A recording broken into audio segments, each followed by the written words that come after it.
Abraham, it's easy for you to see me, and it's easy for me to see my homeless brother in the woods, but I can't see how to make the next step, let's say, towards you. It's unclear. I can't see the path. The path is unclear no matter which way I turn, and it's been for a long time. Well, the reason for that, and it's all right that it is that way, is when you have been listening for others to give suggestions, or when you have been seeking approval from someone who gives it to you for different reasons, it's easy to train yourself away from the guidance system that is undeniable. It's why we like to use the analogy that the journey between Phoenix and San Diego is quantifiable. And the way you make your path undeniable is by feeling for it on an emotional basis more than thinking for it. When you separate the reality of what is happening from your mood or attitude about it, now you begin to deal with things vibrationally, which is the basis of all things, rather than in terms of action. People will say, where I am is unpleasant, I want to be over there, and then I will feel better. And we say, you have to find a way of feeling better, or you cannot move over there. And people say, well, give me a reason to feel better, and then I'll feel better. And we say, you have to conjure the better feeling. You have to guide with vibration, and the manifestation follows the vibration. Jerry and Esther have had several experiences that are so emphatic lately, and we are trying to choose among them the one that is the most emphatic. So, some time ago, Esther was sitting in a hotel room, and it happened to be the day that she had in her possession her first laptop computer. And she was watching an interview on television because Winfred Marsalis was being interviewed, and they had just seen him, a brilliant jazz musician, at Martha's Vineyard. So Esther watched the show because he was going to be on it. And his interview was delightful. Esther could feel that he knows or seems to know what she's learning from Abraham. And then another man was being interviewed who is an author. Esther did not know the author, but the interviewer said to him, how is it that you write the dialogue for the characters in your award-winning books? And he said, I don't write their dialogue. He said, I identify who the character is, and the character writes his own dialogue. Well, shivers went up Esther's spine when she heard that, and she said, Abraham, what do you think about that? And we said, well, let's see.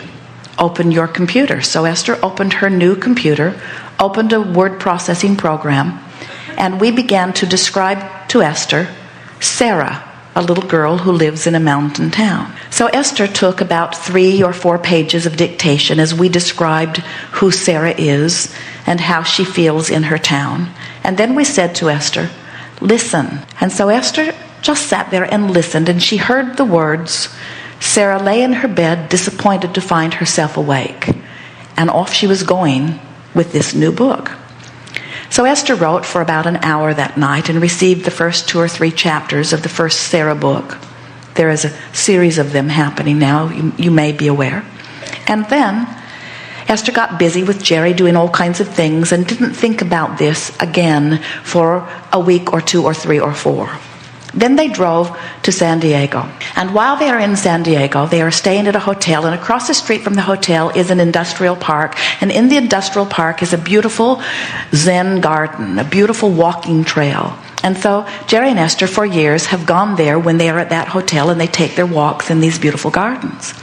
And so they're walking around the gardens, and they came upon a rise in the garden, and Jerry said, there's a little bridge over there we haven't seen. And they crossed the bridge, and as they crossed the bridge, they looked out, and out in the middle of the water was a statue of an owl just sitting there. And Jerry and Esther didn't think much about it. There is an owl, a beautiful owl, not a real owl, but a beautiful owl. And they went on and finished their walk, and then they went to the hotel where they were holding a meeting. And a man that Jerry and Esther had met for some time approached them. In fact, they had seen him, sort of coincidentally, meditating down by the cove when they were down taking their walk. And so their relationship with him was becoming stronger and stronger. Life was just sort of showing things to them. And he walked up to them and he said, I want to introduce you to my friend. This is my friend Solomon. And Jerry and Esther said, oh, nice to meet you, Solomon. And in his hand he had a book, and Esther thought he was giving it to her. And she said, are you giving this book to me? And he pulled it back. No, I brought this book for myself. And Esther is embarrassing herself. She is tugging this book out of his hands. She said, but I must have this book. And he said, but I did not bring this book to you, Esther. I brought this book for myself. You cannot have this book. And Esther said, please, please, let me have this book just for a minute. I want to show it to Jerry. She did not know why she had to have that book. So she took the book. She didn't even open the pages of it. She took it to the room. She showed it to Jerry. Jerry didn't comment about it. Jerry brought the book back, gave it to the friend, and the next day Esther said to Jerry, what was that book about? And Jerry said, oh, I scanned it briefly. I didn't find it too interesting. It was about talking animals. So now, if any of you have been reading the Sarah series, you now know that it's a story of a little girl who lives in a little mountain town who one day while she's walking down a trail meets a giant owl on Thacker's trail who begins talking to her and teaching her everything that Abraham. And the reason that we're giving this to you is that without even knowing it, the universe was delivering to Esther pieces of what would come next. In other words, the story is already written, the story is already known, but the universe was delivering to Esther little pieces of it that after the fact she could begin to see how it is fitting together. So many years go forward. Many people have come to them and said to them, we want to do a movie on the Sarah series, and for one reason or another Jerry and Esther have not found it to be compatible. And then a man who Jerry and Esther have known for many years, he's been coming to the gatherings.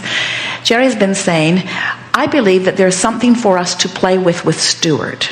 And Esther would say, I know I can feel it too, but I don't know what it is. Well, it's enough that they don't know what it is, and it's enough that they know that it will be sometime later. Just an inkling, nothing very bright, just a sort of feeling that there is something there. So for years, they see Stuart, they say hello to Stuart, he comes to their gatherings, they don't exchange many words, they like him very much, he likes them very much, and then he approaches them, I would like to do a movie relative to the Sarah series. And on the last movie he was shooting, he now tells Jerry and Esther that on the last day of shooting, an owl flew into the barn they were shooting in, and an owl's feather fell on the director's chair. So now things are starting to light up a little, you see. So he contacts Jerry and Esther, and they tell him that they are very busy and that they really don't have the time to put towards something like that. But he says to them, well, let me write a treatment. And they say, all right. And he writes a treatment, and they don't like it. And then Esther explains to him that the Sarah story has to remain true to itself. It must have vibrational integrity. And he says, I know, but it will sometimes take 3 or 4 or 5 treatments before we get it right. And Esther said, we really don't have time for 4 or 5 treatments. If you really don't understand Solomon as I understand Solomon, and you really don't understand Sarah as I understand Sarah, then we probably don't want to go further. In other words, it's still not lighting up. It's something that's there, but it's not lighting up. Sort of what you were describing a little bit. And then more time passes, and then Jerry and Esther are having a seminar in San Diego, and Stuart comes to the San Diego seminar. And they wave at him across the room, they exchange no words, and a couple of days later they receive a FedEx package from him, and in the package he sends them a CD with a note that says, the seminar was so wonderful, I am a musician, I have won a Philharmonic Award when I was younger, and I was inspired to write this music. This sounds like Abraham music to me. And Esther put it in the player and went out of her mind with appreciation for it. It felt like Abraham music to her too. And all of a sudden, words for a Sarah musical began flooding in Esther's mind. So she called Stuart and she reached him. They were sitting in the parking lot having a burrito at Del Taco. And Esther is out of her mind with enthusiasm. Now it is lighting up. She calls him and says, Stuart, Sarah has to be a musical. And he is quiet and he said, all of my life I've wanted to do a musical. And Esther said, all of my life I've wanted to do a musical. Esther says, let me describe to you 4 or 5 or 6 scenes from this book that I know would be very good for a song, and see what you can do with the music. 2 days later, Esther receives 7 songs from Stuart. And 2 days later, Esther has written the lyrics. She has a knack for that. Esther has written the lyrics for all 7 songs, and they are on fire. And then another thing, and another thing, and another thing. We cannot begin to tell you the things that are coming into place for this.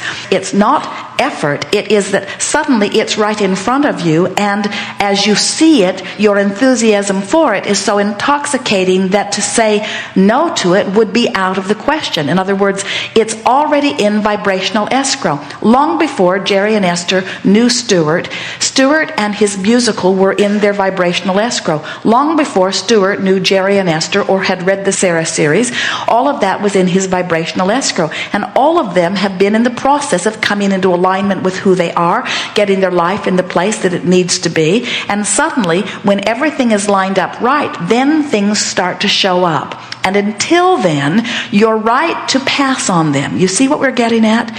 Jerry and Esther have a friend who has written a book. The book is called Why Your Life Sucks and What to Do About It. Really a very good book. His name is Alan Cohen. And in the book, he has a segment where he talks about if something is a hell yes, then follow it. But if it's not, if it's anything other than a I really want to do this, then it's equivalent of saying hell no. And the reason that we are bringing this up is because in light of what you are getting at, of wanting to make a decision, if it is limp, if it could go either way, then you haven't done the energy alignment work that is necessary. It's like picking the fruit that isn't ripe and then complaining that it doesn't taste good. And we say, let everything ripen. And the way you let that happen is by working on the thought and getting it into alignment. Let your work be an emotional journey, not a thinking journey. Don't try to think your way to your projects or to your success. Life and the contrast is what's thrown all that over in vibrational escrow.